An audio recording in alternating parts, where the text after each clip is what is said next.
allemaal gekeken naar het kniphuisje van Fredske. Ja, ik kon er hier eens lekker een drinken aan het buffet. Hè. Maar dan kunnen ze me dik wat zeggen, nu. Dat zeg ik. Ja, kuksje van eigen deeg.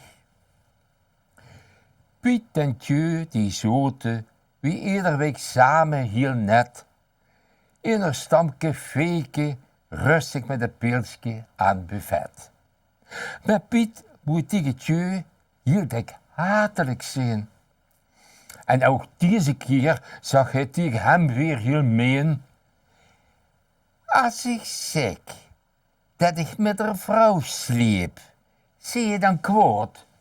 Nee, helemaal niet, antwoordde zijn kameraad. En aan zo'n rustige reactie had de Piet niet gedacht. Want hij had heel zeker een giftige reactie verwacht. Oh ja, en waarom dan niet? Riep hij verwonderde Piet. Oh, nou slukje bier, zegt je. Nee jong, dan stond verkeerd.